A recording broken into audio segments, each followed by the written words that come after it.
Bismillahirrahmanirrahim. Assalamualaikum warahmatullahi wabarakatuh. Kematian adalah satu hal yang pasti. Ketika Utsman radhiyallahu anhu berziarah ke kuburnya bersama dengan para sahabat lainnya, kemudian dikatakan di riwayat ini Utsman menangis. Kemudian para sahabatnya bertanya kepada Utsman radhiyallahu anhu, "Wahai Utsman, bukankah Rasulullah sallallahu alaihi wasallam sudah menjamin Anda untuk masuk ke dalam surganya?" Kemudian Utsman mengatakan, "Wahai para sahabatku, benar memang Rasulullah sallallahu alaihi wasallam sudah menjamin aku masuk ke dalam surga. Akan tetapi jaminan untuk tidak disiksa di kubur itu belum ada."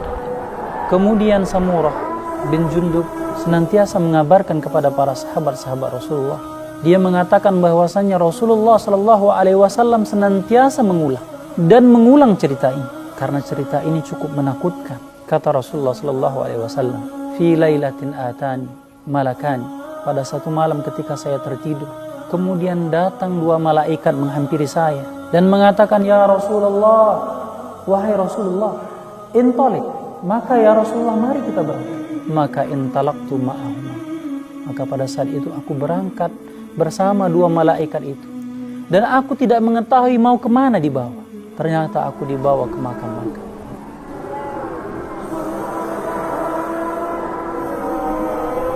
Kemudian kata Rasulullah SAW, "Ya malaikat, kenapa mereka?" Kemudian malaikat menjawab, "Ya Rasulullah SAW, orang yang pertama yang kamu saksikan, yang kemudian dia dilempari dengan batu, pecah, kemudian utuh lagi, kemudian dilempar, pecah lagi, dan itu keadaannya sampai hari kiamat. Mereka orang-orang yang diberikan kitabullah, Al-Quran, dan mereka paham, akan mereka kemudian lalai untuk melakukannya." Kemudian kata malaikat, "Orang yang kedua adalah yang kamu saksikan yang dimasukkan besi dari mulut, dari hidungnya, dari matanya, kemudian ditembuskan ke tengkuknya, kemudian dikoyak kanan kirinya. Itulah kemudian sampai hari kiamat." Kata malaikat, mereka adalah orang-orang yang ketika bangun dari paginya, kemudian mereka keluar dari rumahnya dan membuat satu kedustaan. Kemudian dusta itu tersebar.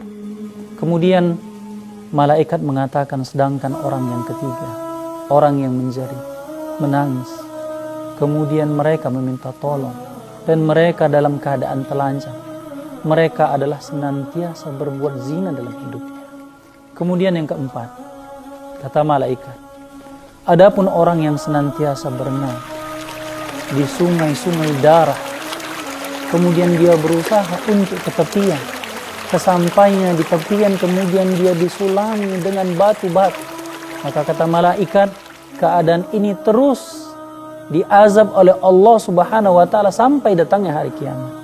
Maka kata Rasulullah sallallahu alaihi wasallam, sesungguhnya dia senantiasa ketika hidupnya dia memakan dari harta-harta riba. Sesungguhnya Rasulullah sallallahu alaihi wasallam mengatakan, ketika orang diletakkan di kuburnya dan datang malaikat dari sebelah kepalanya, kemudian ada orang yang menghalangi dan mengatakan kepada malaikat, "Wahai malaikat, sesungguhnya dari sisi kepala aku yang melindungi, dan ia adalah amalan sholat kita." Kemudian malaikat berusaha mendatangi dari sebelah tangan kanan. Kemudian di tangan kanan juga ada yang menjaga, yaitu amalan dari puasa kita. Dia mengatakan, "Ya malaikat, aku yang menjaga di sini." Kemudian malaikat datang ke sebelah kiri dan di tangan kiri juga mengatakan, "Aku adalah pahala dari zakatnya." Kemudian malaikat turun ke bawah. Maka kata Rasulullah sallallahu alaihi wasallam, "Wa ma baina rijlaihi." Amalan sedekahnya mengatakan, "Wahai malaikat, di sini aku yang menjaga." Karena dia telah banyak bersedekah kepada Allah Subhanahu wa taala. Kaum muslimin yang dirahmati Allah Subhanahu wa taala, apakah kita sudah mempersiapkan kematian kita?